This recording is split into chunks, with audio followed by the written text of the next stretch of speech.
Hey everyone, Jacob Wuwert from the National Sports Media Association. I'm here today with Kansas 2022 Sportscaster of the Year, Mr. Wyatt Thomas. Congratulations on the award and thank you for being here today. Well, thank you very much. I'm honored to visit with you. I'm certainly humbled and honored by that award again. That was really special. Thank you. Awesome. How would you say you get started into this business? Well, probably and somewhat, if I'm being totally honest, somewhat by accident, really. When I first started in college, I was on a livestock judging scholarship of all things and was going to study animal science. And I really loved that. But I've always been a sports person too. And when I got to school, one of my friends who I went to high school with was studying broadcast journalism. And I just kind of started hanging around it a little bit that first semester of school with him during my off time. And I kept thinking to myself on a daily basis, why wouldn't I want to try this?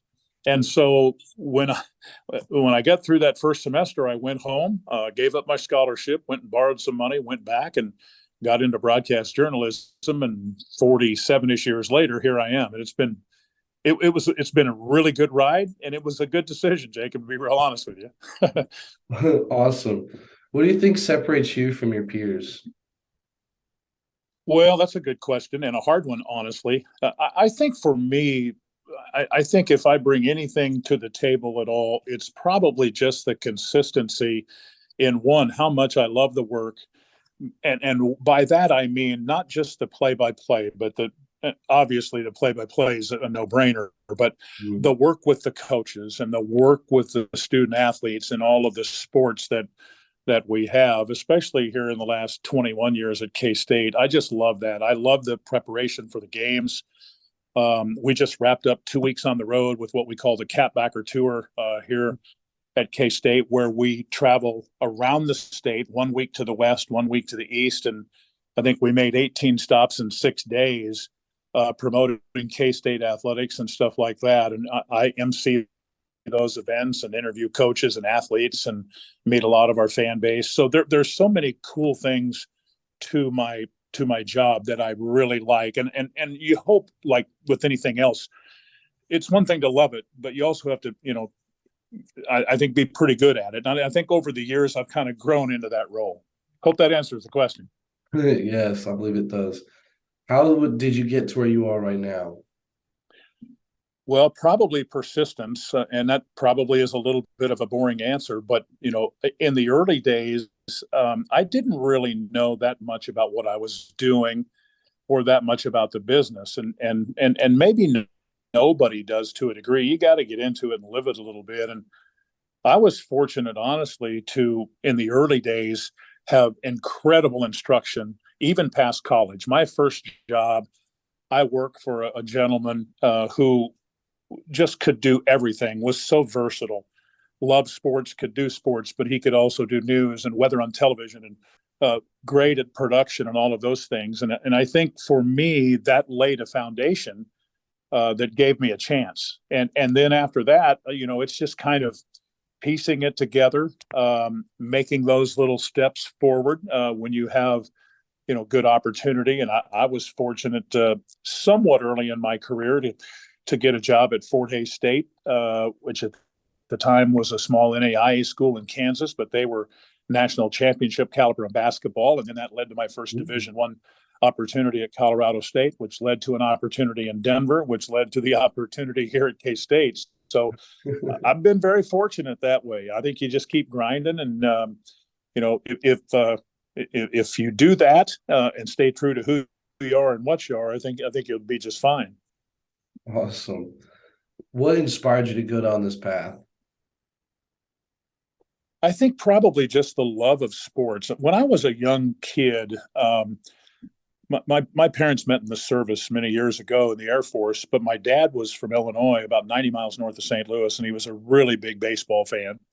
And I love the Cardinals, and I wanted to be, the next Harry Carey or Jack Buck or whatever it might be. Um, and I think a lot of people start that way, love of sports. It's a different world now. That was before the explosion of television, and you relied on those voices, if you will, And those guys were legendary Hall of Fame people in those days. I'll give you an example. When I first started listening to KMOX as a kid and starting to have that grow with me, they had a young 22 or 23-year-old guy there doing ABA games, and it turned out to be Bob Costas. So, I mean, Wow. they had great talent there, Mhm. and I think that really kind of it made me want to be a part of that somehow, some way. I love the games, as I said before, and it Mhm. all kind of starts there. Awesome. Who would you say you look up to in the business? Well, as I said, the KMOX guys were great. Harry Carey, Jack Buck, Bob Starr, those types of guys.